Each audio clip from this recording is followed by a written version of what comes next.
Good evening, trustees and staff. I am pleased to be able to call the meeting of the Governance and Policy Committee meeting of Monday, June the 13th to order. I'd like to be able to start with our land acknowledgement. The Durham District School Board acknowledges that many Indigenous nations have long-standing relationships, both historic and modern, with the territories upon which our school board and schools are located. Today, this area is a home to many Indigenous peoples from across Turtle Island. We acknowledge that the Durham region forms a part of the traditional and treaty territory of the Mississaugas of Scugog Island First Nation, the Mississauga peoples, and the treaty territory of the Chippewas of Georgina Island First Nation. It is upon these ancestral and treaty lands that we teach, learn, and live. Are there any declarations of interest, trustees, for tonight's agenda? Not seeing any. We do have the agenda before us. Any additions or amendments to the agenda as distributed? If not, I will declare that the agenda is adopted. We do have the minutes of our last meeting of May the 10th, 2022. Are there any errors or omissions or amendments to those minutes? If not, I am looking for someone who attended the meeting to be able to approve those. Trustee Morton, any objections to the motion on the floor to approve the minutes of May 10th, 2022? Ooh, almost lost 2 years there. Seeing none, we'll consider those minutes approved. We do have a number of items in our recommended actions. The first one is the learning resource selection policy. And we have tonight with us Associate Director Jim Markowski, who's going to take us through pages 4 through 40. I'll turn it over to you, Associate Director. Thank you, and through you, Chair Barrett. This evening, I'm pleased to speak to an updated draft learning resource selection policy and its related procedure. The report begins on page 4 of your package. With your approval, trustees, what I would like to do is walk you through the policy, then we'll pause if there's any questions or discussions or clarification, and then I'll highlight the significant components of the related procedure afterwards. So I'll stop in between the policy and the procedure if that is okay with you, Chair Barrett. All right. So at the outset, I will state that this policy update is part of an ongoing process of review of all policies and procedures. It's incumbent upon us to ensure that our operational principles and guidelines are consistent with our current priorities and are in accordance with the district's commitment to centering Indigenous and human rights in all of our learning and working environments. Our previous policy, learning material selection, was last updated in 2016. The current draft updated policy can be found in your packages on page 7. The objective of the updated policy is to provide guidance on the selection and review of learning resources. Given that learning resources are a key tool used to meet the needs of all students served by the board, all of our resources need to reflect a range of identities and serve a broad spectrum of learning needs. The policy delineates the criteria that should be utilized when selecting resources. And you'll note within the policy, the criteria is outlined from section 4.2.1 right through to 4.2.9. And it includes, just to capture some of the key salient points here, is that being mindful of the social, cultural, emotional, and intellectual growth of students, ensuring alignment with Ontario Ministry of Education curriculum expectations, alignment with the principles of culturally relevant and responsive pedagogy, universal design for learning, inclusive design, differentiated instruction, and assessment and accessibility. Valuing, affirming, reflecting, and supporting diverse identities, enhancing student understanding of intersecting social identities and the rights and privileges of citizenship, portraying accurate histories and narratives of those who have been discriminated against and marginalized, challenging all forms of discrimination and hate, and promoting social justice and responsible citizenship.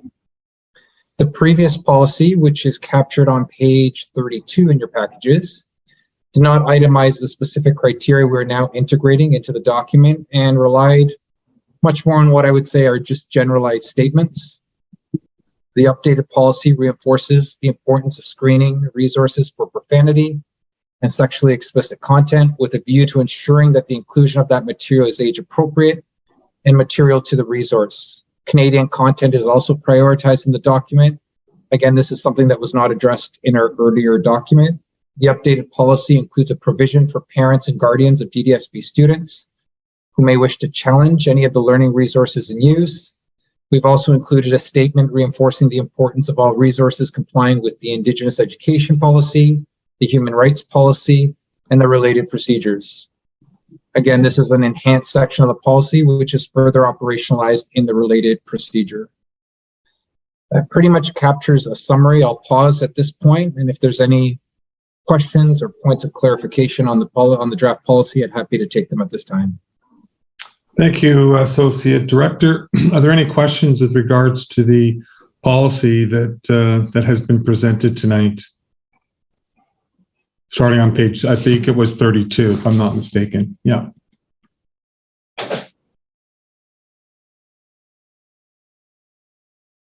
Jim, I'm not seeing any questions or commentary from anyone, so. So I'll move along if you'd like, Trustee Barrett, to the procedure.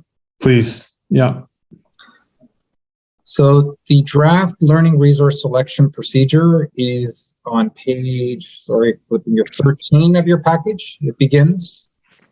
And again, one thing I do want to capture, and it's been captured within the report, is that I want to emphasize that further review with staff is still necessary in order to finalize the draft procedure. This draft procedure is included at this time for information purposes only.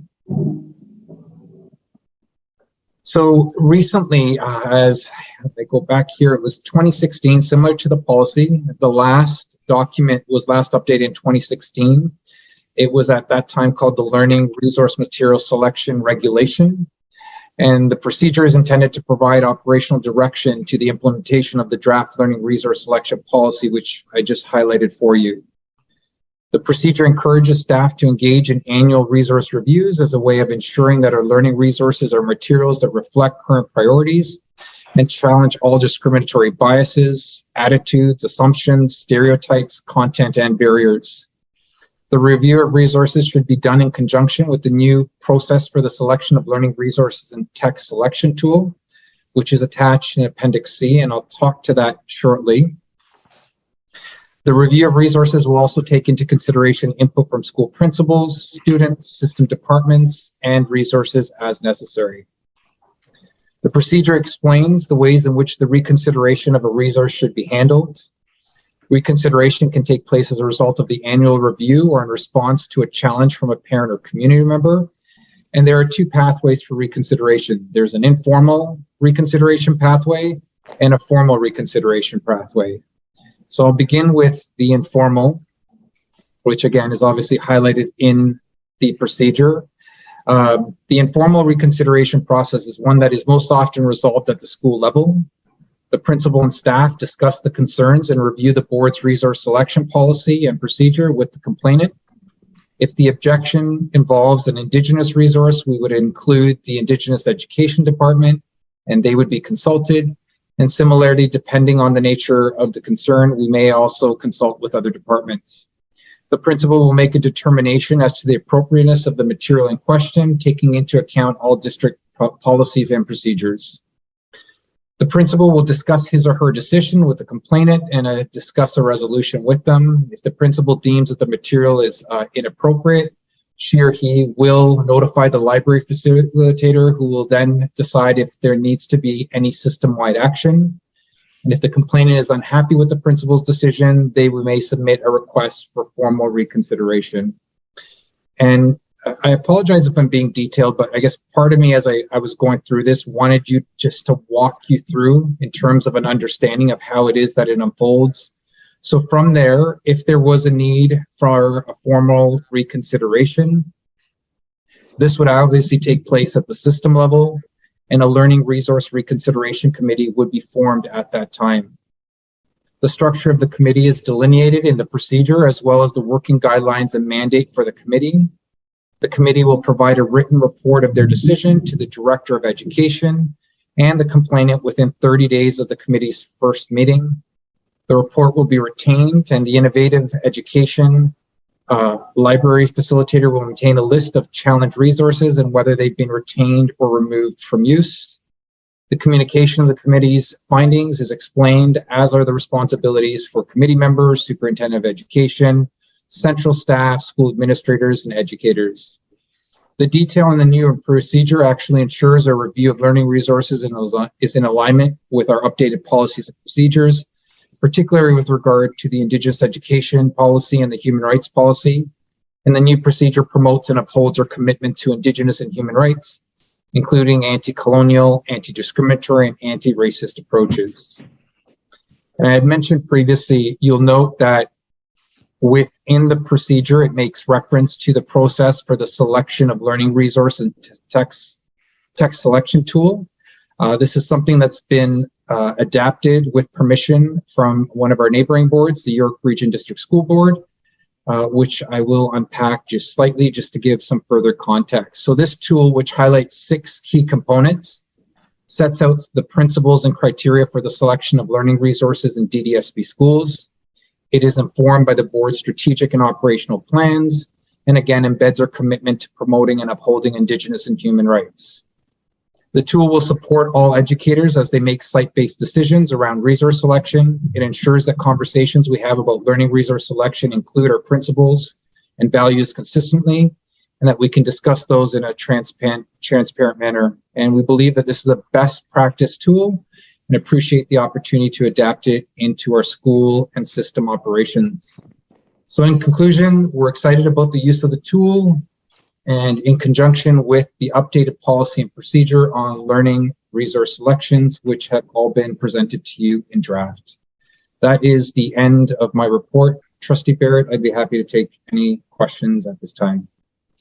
Thank you, Associate Director. Are there any questions for Jim with regards to the policy and/or procedure? Donna. Trustee Edwards. Thank you. I have just 2 questions. One is around understanding informal reconsideration, and it's up to this principal, and they work it out. I'm just wondering if, as a board, do we keep sort of a record of how many of the informals? And I'm just considering that maybe something goes on in one school and then in another school, the same concern is raised. And so to accumulate that so that maybe an additional learning resource might need to be developed for that particular book, if it's not considered, just to get a better idea as far as are there tracking to see that if that concern is raised by multiple schools, but still is resolved in the school. Thank you, and through you, Chair. That's a great point, Trustee Edwards. I'm not aware of any current practice we have in relation to how it is that those informal reconsiderations come forward, so we could keep track of them centrally, if I should refer to it that way. I'll make note of that, and as we're sort of engaging through the further review of the procedure, we can incorporate potentially what that may look like. Thank you for that. Thank you. Second question. Just yielding a little bit. Patrick Cotter put his hand up, so I'm just maybe if he might have something to add to that, Trustee Edwards, if that's correct, Councillor. Yes, thank you, Chair Barrett. So just picking up on your question, Trustee Edwards, I'm just looking at the procedure here, section 3.3A sub D indicates that the principal or teacher librarian will notify the library facilitator of the decision who will determine whether any district-wide action is required. So it does filter up, I think, under the procedure to the so that any district-wide issues can be addressed through that informal process as well. If I'm reading that right, Jimmy. No, and thank you, General Counsel Cotter. The only thing, you're absolutely reading that right. I just don't know if we have a formalized structure, like kind of a repository on where we keep that information, which is what I want to take back. Fair enough. Yeah. But I did want to I guess there's 2 points you were raising, I think, Trustee Edwards. One is, can the informal deal with district-wide issues? So I guess that's the question I was answering. I think the second part of it was what the Associate Director was answering was, are we keeping sort of a list of those district-wide issues? So I think part 2, I think, is dealt with in the procedure, but part 1, as Associate Director Markowski pointed out, we'll have to return to the committee with that. Supplementary, Trustee Edwards? Yes, and I did see that point, Councillor Cotter. However, I was more concerned of is if it's resolved in the school and the principal doesn't deem, but yet that same issue appears in other schools, that it might be then warranted, that it might either have to be looked further or an additional resource. And you won't know that unless there's some kind of tracking that happened somewhere, right? So that was more my concern. I did see that point where if a principal does think a further review is, and that's great.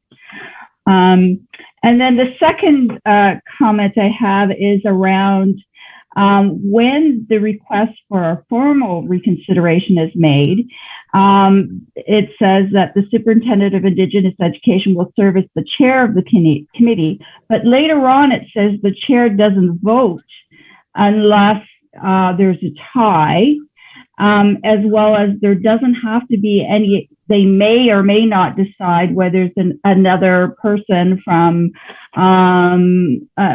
Indigenous education lead or whatever. So my concern is if they don't deem that, then the chair doesn't have a vote. And who is the Indigenous, so like sort of representative. So that was my concern. And then the other concern is, where does the Indigenous Advisory Committee come in, as those are our partners? So those are only the other 2 comments I have. Thanks. Any commentary, Associate Director, on that one, on those 2 points? So, thank you, and through you, Chair, as Trustee Edwards has pointed out, really the nature of, in terms of how it is that the committee is structured, it outlines there the various departments that can be consulted.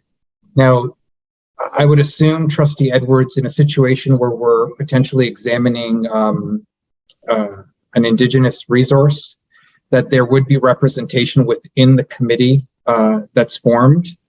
And you're absolutely right. In relation to the Indigenous education, the superintendent that oversees that portfolio, they would only be voting if there was a need to, based on whether there was a tie.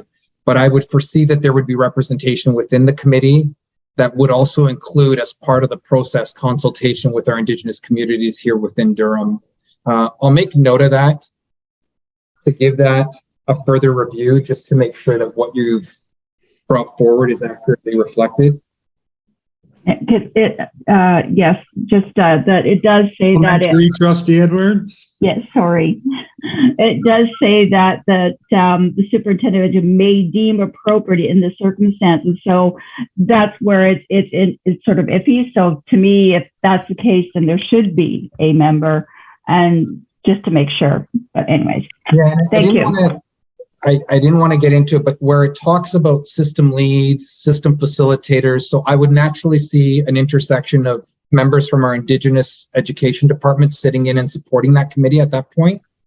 Again, and that would be unpacked as part of the process of actually forming the committee. Thank you. Thank you. Trustee Lundquist. Thank you, Chair Barrett. This is an interesting policy. It is a very interesting policy because it has potential to have widespread ramifications, I think. So the only thing that I would observe about the policy that I find a little bit, I don't want to say worrisome, but when I read the policy and I think about that policy in terms of the other policy work we've done, I recognize that this policy actually puts into practice a lot of what's in those other policies, of course. And my concern is that if this policy isn't working, then that actually has the potential to undermine other policies, including the human rights policy that was a difficult task. So the only thing I think I would like to comment on with respect to this particular policy is the following. If we're going to go with this policy revision, I would like to see a report on this annually for at least a couple of years, just to ensure that the policy is working in the way that we anticipate it's working. So an annual policy review for the initial, like for 2 years initially, or some such thing.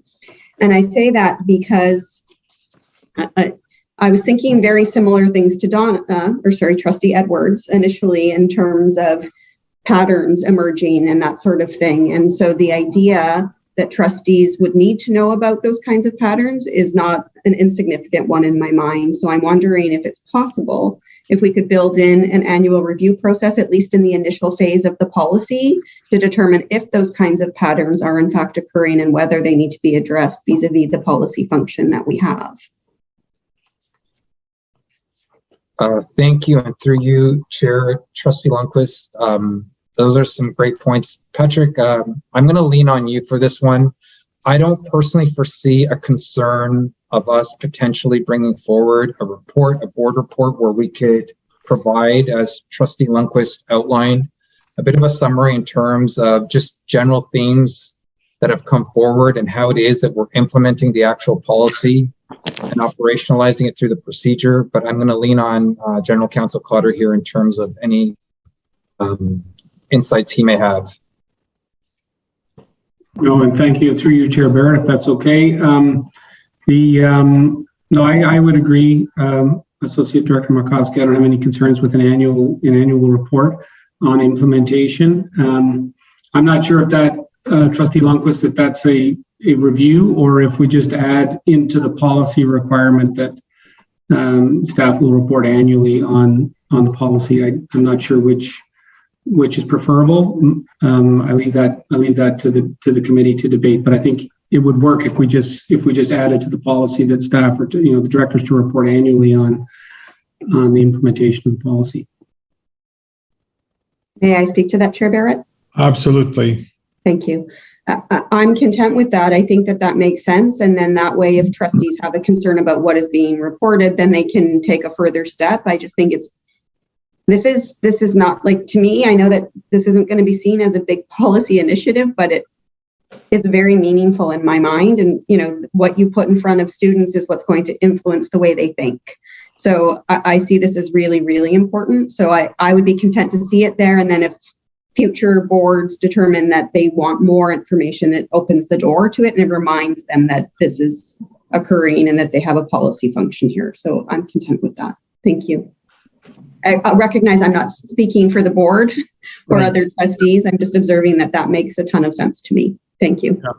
Thank you, Trustee Lundquist. I was going to suggest that to see whether or not there's any or there's a consensus around the table to be able to include that line in the policy. I think the point is well taken, that probably most policies should be measured on whether or not they're actually doing what they say they're supposed to do. So I certainly think that's in the purview of the governance model of trustees. So is there any objection to being able to include that in the policy? Not seeing any objections to your point, Council Cotter and Associate Director Markowski, we could include that within the policy as a review, an annual review, and then future boards can decide the context, the scope, and continuation of such measurement depending upon when the policy comes up for review as well. So, further questions, trustees? I did have one question, if I don't see any others, and it kind of builds a little bit on both what Trustee Lundquist and Trustee Edwards has raised, and that's with regards to the formal process. If indeed there is a concern with regards to an Indigenous material that needs to be reviewed, I recognize that under the section B, let me just get the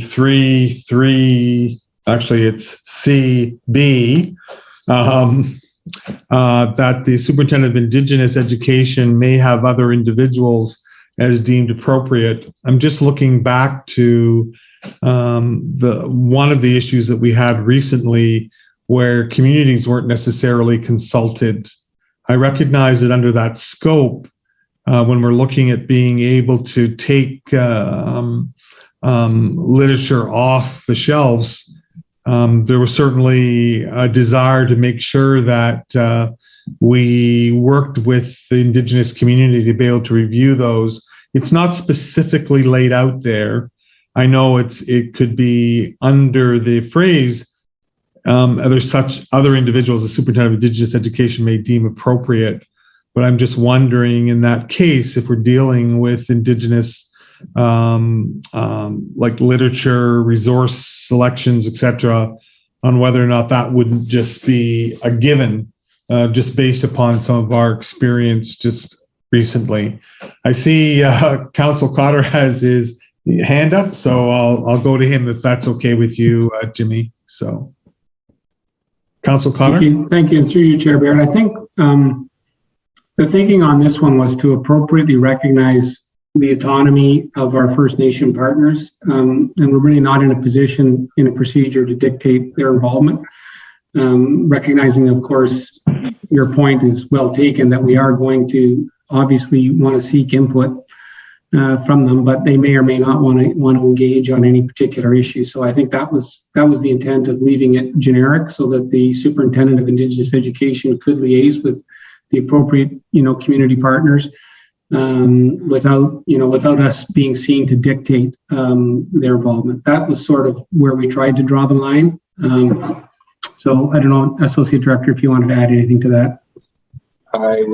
I think you captured it beautifully there, and really, Trustee Barrett, just to echo what Council Cotter said, really it was to allow flexibility, understanding that each situation may have a level of uniqueness, and we could respond accordingly and have the flexibility to do so. Okay, thanks for that. I appreciate the flexibility, but I also don't want language so vague that it also then serves as a methodology of excluding people as well. Because I certainly recognize your Council Cotter, your point is well taken. Whether or not the communities wish to engage is certainly up to their own discretion. Just would hope that we wouldn't use that section to be able to exclude people because they haven't been invited. So that's all. So it's not mentioned by specifically. And I'm going to go back to Council Cotter. Yeah, well, no, I think we can take your comments away, and we should be able to come up with some language that indicates the invitation will be there without us trying to dictate an obligation. So we can take that away. Okay, appreciate that. Any further questions, trustees, or concerns? Just looking now then at process, I recognize that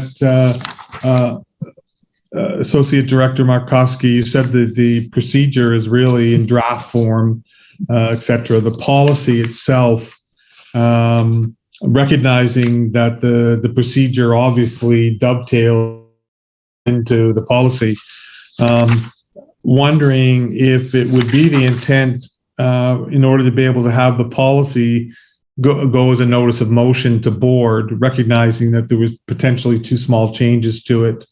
So just looking, the procedure is not complete. The procedures are referenced in the policy, whether or not there was a desire to be able to move this forward as a notice of motion. However, understanding that even if it goes forward in June, it won't be dealt with until to September. Wondering if the better process is to revisit both when the procedure is finished, the policy, perhaps in September, and then recommend it for movement in October. But I am looking, to be quite honest, for some staff direction intent on what you would like to be able to do. Because I myself personally, I could probably recommend to the committee, depending upon the committee's will, could probably do both as well. And thank you, through you, Chair. As you've noted, the couple of amendments that would need to be made to the policy, Trustee Barrett, I don't foresee any concerns of us having this ready for June 20th. Okay. And as you've mentioned, we would work through a process to finalizing the procedure, which would obviously be informed by the policy once it's been approved by the trustees. Again, I'll leave it rather open. Okay. I don't foresee any concern in it coming forward. Okay, then what I'll do is I'll look to the trustees on whether or not there's a will to be able to have a motion to be able to move this forward with for notice of motion at the June 20th meeting, the policy with the two amendments or changes, I'm going to call them, that have been suggested tonight and agreed to. So I'm just looking to see if there's a will or somebody'd like to be able to move that this go forward to as a notice of motion June 20th. But before I do that, Council Connor. Just one point about timing, Chair Barrett, and through you. As Associate Director Markowski indicated at the start of the meeting, with this type of procedure, we have to make sure we have adequate consultation. Correct. With administrators and stuff. So I just wanted to declare the procedure that would come forward on the 20th would still be a draft, and we would commit, obviously, to come back with the final version of the procedure in September following the consultation. Yeah, I was thinking that if the policy was approved, that would certainly point the direction on where the procedure is going to follow and understanding that. But Trustee Lundquist has her hand up. Yeah, so I was just going to observe that because procedure isn't in our purview and policy is, I don't see that as an impediment to us proceeding in June. So I would be happy to move a motion that we provide this as a notice of motion at the next board meeting on the 20th of June. Okay, thank you. We have a motion on the floor. Discussion to that motion.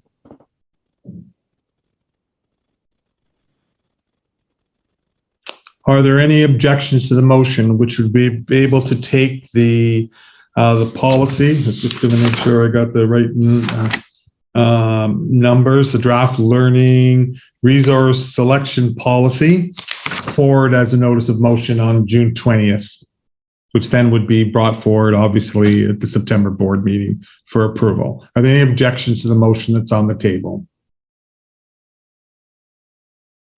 I'm not seeing any. And of course, that policy would be brought forward with the couple of changes that were made tonight. So, yes, Associate Director Markowski. Oh, yeah, Yes. Hand up, hand down. No, Trustee Barrett, I just wanted clarification. I apologize if I didn't capture it. I have the one change which Trustee Lundquist brought forward in relation to the director bringing forward an annual report. Can I just ask for clarification what the second change was? I may have missed it. So you forgot about my discussion then, did you, Associate Director Markowski? We just talked about clarifying some of the language with regards to the opportunity to consult our Indigenous community as opposed to having it as vague. I had that noted under the procedure, not the policy. That might be correct, Markowski. That's correct. That's correct. So, okay, you get the gold star. So okay. Thank you for Apologies. that. No, my apologies. So it's all good. Just one thing I did want to bring to your attention, trustees, in Appendix D, because this was a report that was asked for by the governance committee, which is has been put together by the director, the associate director, and the superintendent of education for innovative education, Georgette Davis, which is about it's the report as an update in response with regards to book removal since January of 2020. I just want to make sure that you are aware that it's there because it does fulfill a request by trustees. And I think it's as important to be able to note when a request is made and when information is delivered as well. So I just wanted to make sure that I brought it to your attention that it is there within the package as well. So with that, trustees, we will move on to the second recommended action, which was the revised bylaw for receiving board correspondence and letters. As you know, at the last governance committee, we set up a small subcommittee to be able to look at the policy. And I'm going to turn this over to General Counsel Patrick Cotter to be able to walk us through it. Thank you, Chair Barrett. And as directed by the committee coming out of the last meeting, Chair Barrett and I met with Robert Surjanic, and Trustee Templeton was not able to attend, but we did loop him in by email with the draft. So that's the group that has put together the proposed change. So if you look at page 44 of the package, we've tracked changes on the proposed addition to the bylaw, which can be found at clause 2.2.2. We are essentially adding an additional expected duty of the chair of the board under clause, a new clause H under 2.2.2. Essentially, it's in relation to sharing with the Board of Trustees any correspondence delivered to the chair in that capacity that addresses the business of the Board of Trustees. Subject to any issues of urgency, such correspondence shall be shared at the next meeting of the Board of Trustees. However, the chair shall not share any correspondence that contains personal attacks against any individual trustee or staff member. In any such case, the chair shall consider the code of conduct in determining how best to respond to the correspondence, if at all. So that's the suggested language, Chair Barrett, for the committee's consideration. Yeah, thank you, Council Cotter. We had quite a conversation with regards to it, and then tried to be able to err on the side of simplicity, on being able to have some guidelines with regards to determining how correspondence is handled and how it is distributed to the rest of the board as well. So certainly I'll open it up to the floor for commentary, suggested changes, etc. So.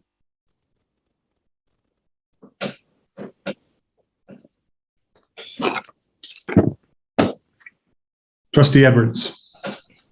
I was going to say, I think it does the job, so I'm fine with it. Okay, thank you. Trustee Morton. Thank you, and through you, Chair Barrett. I have a question not about written emails. I have a question regarding conversations that the chair could have on the telephone. Is the chair then obligated to share that conversation with the board? Well, I'll turn it to the rest of the committee to be able to determine what that may or may not look like. Trustee Lundquist. So at some stage, like, we're going to have to just let people do the jobs they have in some respects. So I understand the question, and I considered it actually myself when I was thinking about the kind of correspondence we might receive, etc. So I think if it's sort of any official communication where the board is being asked to take action or do something, then that makes sense.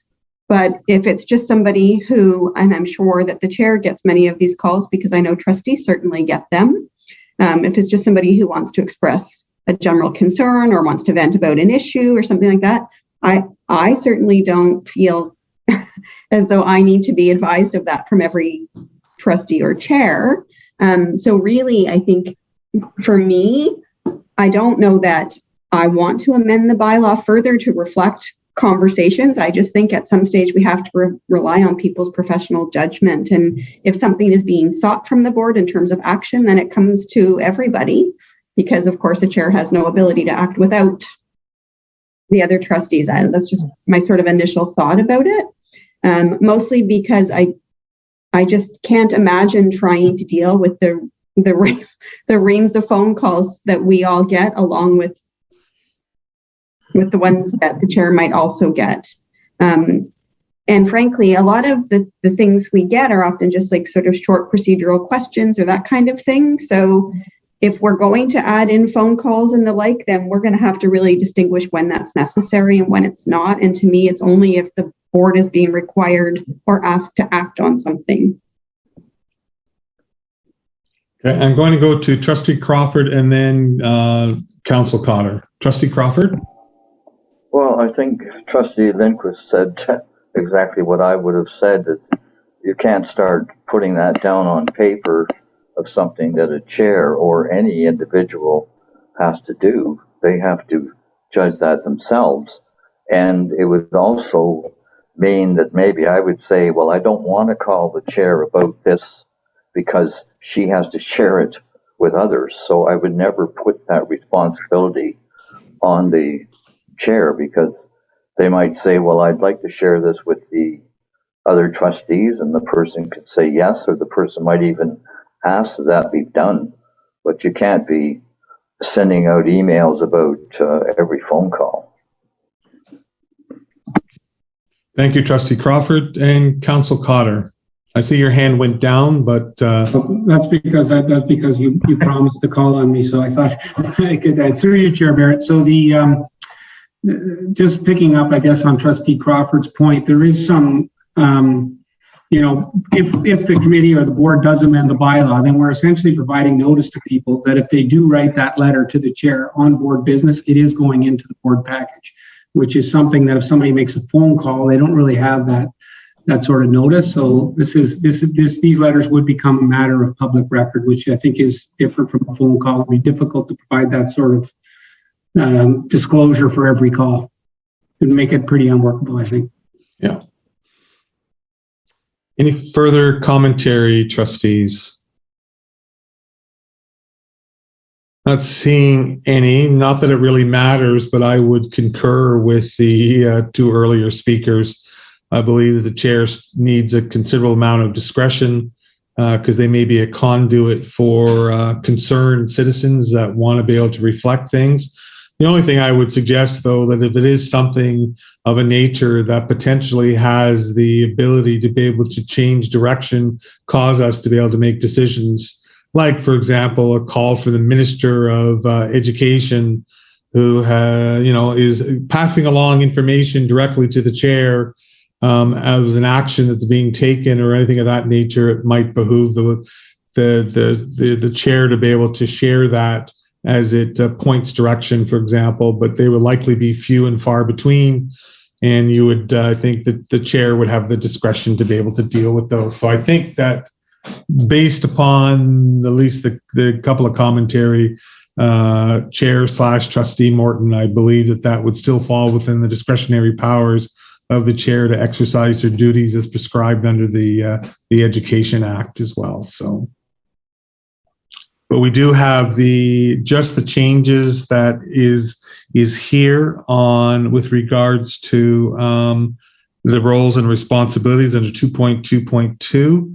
And just wondering, trustees, if we could potentially move this to the board out of committee for approval, if we could. And I believe this would also serve, if I'm not correctly, council would need Council Cotter, since it is changing, the policy would have to also be a notice of motion as well, if I'm not mistaken.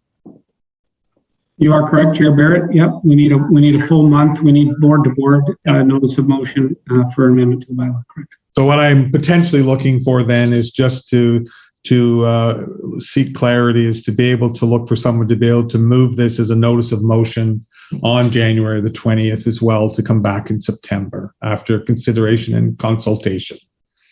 Trustee Morton? I would gladly move that notice of motion for June the 20th. Okay. Okay, I think all the hands were with regards to that. So is there any objections to moving this forward on June the 20th as a notice of motion? Looks like only Trustee Morton is opposing it. I'm only kidding. I think it's just a dangling hand. So that is carried, and we will take it, put it on the next agenda for June the 20th as well. We do have one other item on the agenda, which was the public presentations bylaw. I know that Trustee Thatcher is not here, but the policy has been provided in the appendix with this corresponding elements of what was highlighted with regards to public presentations. I don't want to speak for Trustee Thatcher, but I believe the concern was with regards to how do items get put on public participation in meetings, and how does that get regulated, or being able to ensure that there's some boundaries around that. If I could, trustees, I might suggest similar to what we did with regards to the last item, is we just form a small subcommittee that maybe take a look at this and come back with some language. I know in the discussions with Council Cotter and Robert Surjanic, we talked about how the last item might also, some of that language might be reflected in potentially adjusting the language in public participation in meetings as well with regards to parameters and boundaries. So if I might suggest just the formation of a small committee for those individuals, I'll ask Trustee Thatcher, as she has raised it, on whether or not she would like to be able to participate. I would sit on that as well if anyone else is interested. Then we could come back to the next meeting with some potential language, etc., to be able to expedite the process. Trustee Lundquist. I was just going to observe that if we need a motion to strike a subcommittee, I would be happy to move that motion now to. Okay, perfect. Let's take that motion. So there's a motion on the table to be able to strike a subcommittee of the committee. Is there any objections to being able to follow that process and approve the motion? Pardon me. May I ask Yep. a question? Certainly. Chair Barrett? The question just is, if I don't know how you're going to determine who's on that subcommittee, but I presume that any trustee who wishes to sit on it is eligible to do so. Correct. I was going to, once the motion was passed, I was going to say, if you are interested, please indicate your willingness to be able to serve on such a committee, and then we'll set some times up in order to be able to move forward with that. I'll make sure that I asked Trustee Thatcher, because it was her point, and I would certainly volunteer as chair of the committee to be able to sit on that committee as well. So, to the motion, Trustee Morton. I'm just saying I would volunteer to serve on that committee. Okay, so to the motion, are there any objections to the motion as presented, establishing a subcommittee? Seeing none, now I'm looking for volunteers. Trustee Morton has volunteered. Are there any other trustees that would like to just be able to take some time to be able to discuss that? If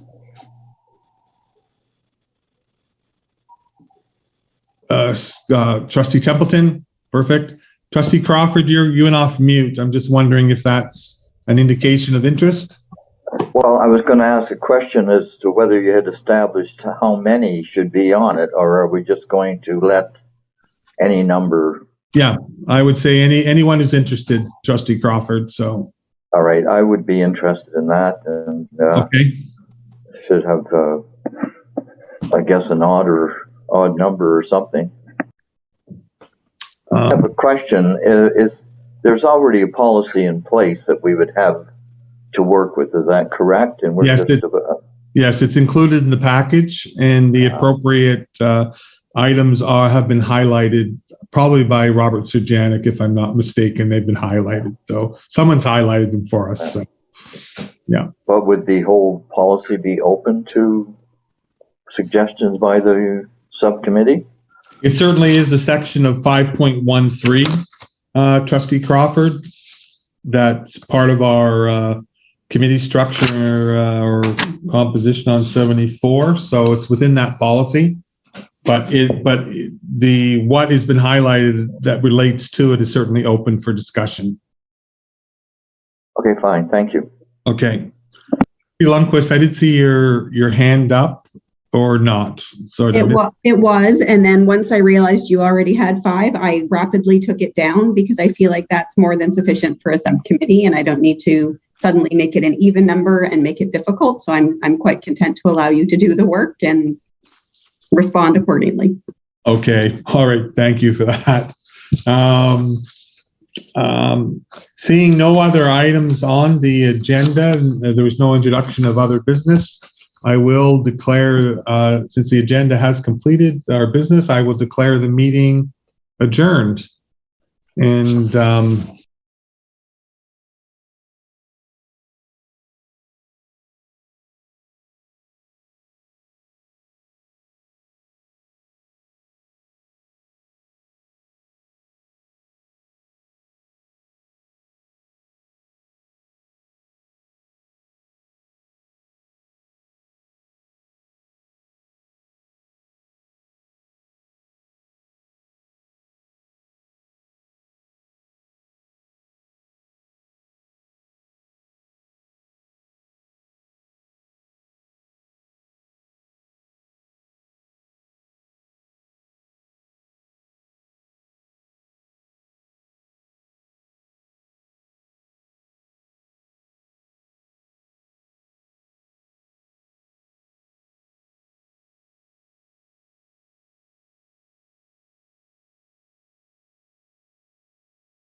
Thank you, and welcome to the meeting of the Director Search Committee of June 13th, 2022. That's not a good sign. It's been a long day for so many of us. I would like to call the meeting to order.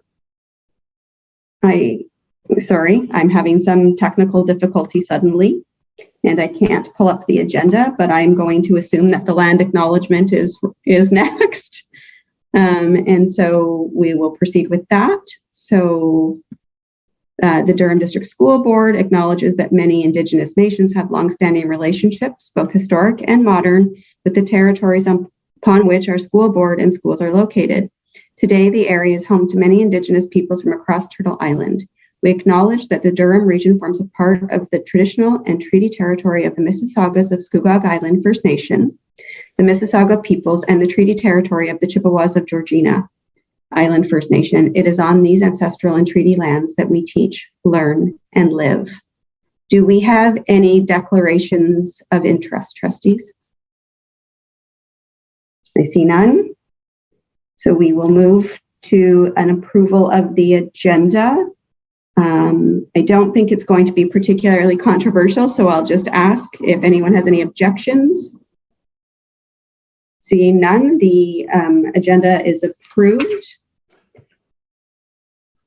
We have a set of draft minutes on pages 1 and 2 of the materials. Can I have a motion to approve those minutes? Trustee Barrett, do I have any objections?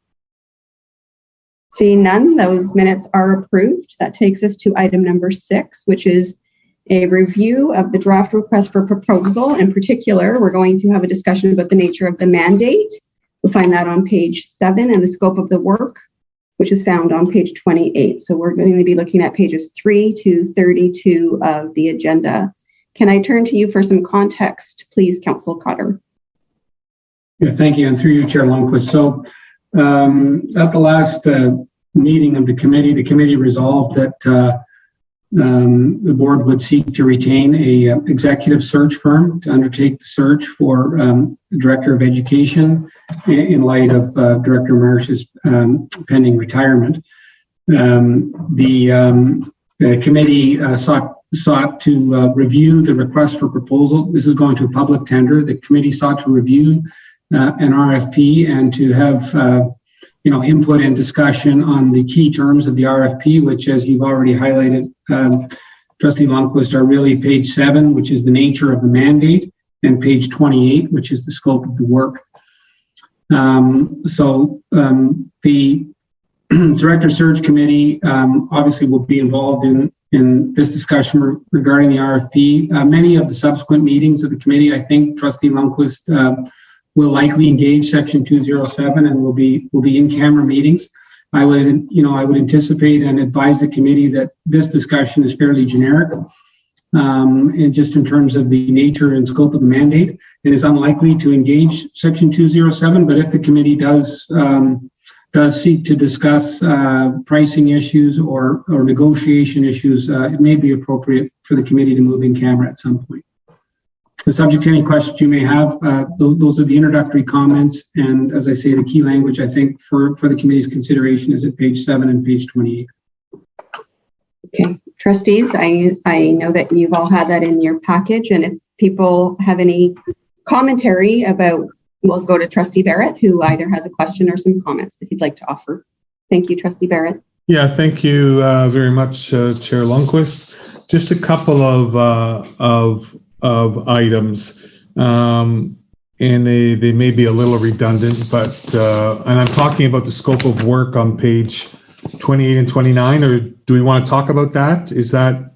We can do that. I don't, there's not a lot, I don't think, so we can go back and forth, however. So if that's where you are, then let's proceed with that. Okay, just, and I know this is inherent within the scope of work because it talks about how the scope of work obviously is recommending candidates for the director position, but I'm just wondering under section 4, it says experience and qualifications of proposed persons to fulfill the mandate.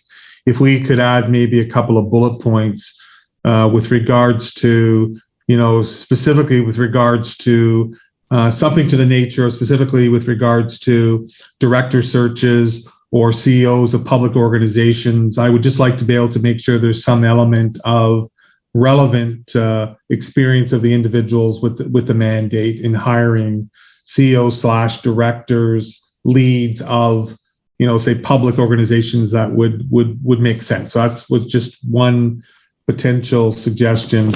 Would you be comfortable if we added in the education or public sector? Yeah, specifically with regards to leads as well, but within, to your point, Chair Lundquist, in education and or public sector of some nature. I mean, I'm okay with that, but yeah, okay. That would satisfy me. Although I know this is just kind of really, really inane, I'm just wondering. I have 3 points. That was one. The second one is like fax number. Really? We just scratch that. It makes us look like we're riding donkeys. So that's so archaic. I mean, I don't even know if we have a fax. I don't even know if I have a fax number anymore. So just saying. So I know that's really inane. I understand. So I'm just going to defend Patrick here because in the legal world, this still exists. Nobody knows why, but it really does. This is a little bit different. And so I'm content to remove it. I don't see the need to have it. It's not the way the modern world communicates. Yes, very true. So I don't remember the last time I sent a fax. So, or even if I still have a fax machine, to be quite honest. Last point was on the page 29. And again, it just might be me. The evaluation process gives consideration to RFP compliance, bidder qualification, aligned with specifications, service capabilities, and price. I recognize that what we are doing today, this is probably language that's picked up from like a template of RFPs. But I was just wondering if there's something that maybe with the evaluation process, I recognize that price is an important piece, but the reality is what we're looking for is really the ability to be able to provide the services that we require. So maybe it does, maybe I'm talking myself out of it, still fits, but it's really qualifications, experience, that's probably a more critical component. So maybe I'm talking myself out of it. So I'm leaving it in because ultimately, if all things being equal, price becomes the determinant, but it's really the qualifications and experience that's probably going to drive us. So I think I've talked myself out of it, so I'll excuse that one, Chair Lundquist. But because this I isn't would agree with you, though. I would agree that that's not our primary concern. Because we're not going for cheap, we're going for right, and we're going for experience. So the RFP through you, Chair Lundquist, if I might, the RFP leaves that discretion for the committee in terms of weighting those factors. I was going to make that observation. There's a significant discussion in the material about all of the discretion that we will retain to choose what is appropriate in the circumstances for this role. So if you're comfortable leaving it, then I'm comfortable leaving. Okay. I'm comfortable. And that was my only point, Chair Lundquist. Okay, thank you. So we will ditch the fax number and we will amend the first section to include experience in searching for executives in education and public sector as you requested. I think that makes sense. Does anyone else have comments, concerns, or questions that they'd like to have addressed about either section on like at 28 or 7? No? Okay. So I don't see any hands up, which leads me to believe we're in relatively good shape on this particular issue, which I think makes sense because do we have a hand going up, Mr. Barrett? I saw a grimace. It's a grimace only because when you mentioned page 7, I turned to my page 7 and 8, and I had a point there. So sorry about that. So just the nature of the mandate, review and finalization, selection process, facility interview process. What about references, etc.? Should that be added there? That the nature of the mandate is also to conduct references within that nature of the mandate, or is that in? I'm not sure if that is inherent in process and attend all candidate interviews. So I don't think it's inherent, and I see no concern with adding it in to make it clear that that is, it's more appropriate for a search firm to do it than for us to do it, obviously. Right, so right. If Patrick doesn't have an objection, I would concur and agree that it should be added in so that the full scope of the work is there. Okay, sorry about that. I just saw my notes. So please don't apologize. I think that's helpful. Through you, Chair Lundquist. So are we thinking that would be probably part of the third bullet in terms of interviews and conduct any necessary reference checks as part of that process? Okay, thank you. Because that would also be not only checking personal references, et cetera, but could also be checking, for example, academic qualifications, which is a critical component as well. So yeah, to me, that makes sense. Thank you. So personal and professional references and qualifications, if we add that in. How about verifying qualifications and checking references? Sure. As appropriate or something like that. Yep. So we'll go to thank you, Trustee Barrett. We'll go to Trustee Edwards and then Trustee Morton. Thank you. I know that we've had discussions before, and I know we've put it in some of the processes around social media checks. Is that included in that as well? So we did that in our policy. So we'll go ahead. Sorry, Chair Lundquist. No, I was thinking as you were raising that, Trustee Edwards, I was just writing this down. So we said verifying qualifications and conducting reference checks and social media checks on any recommended candidates. Yeah. So my understanding, Councillor Cotter, is that we actually enacted that as a policy framework earlier on because we were concerned about not doing it and the impact of that, and that's clearly something you can't not do in the current climate that we have. So I think we should be specific here, Trustee Lundquist, just because that's a policy applies to HR in their hiring, and this is part of the board doing the hiring through this executive search. So I think we should specify it. Okay, then I absolutely agree. I think everybody else is nodding as well, so there's no disagreement there. So thank you.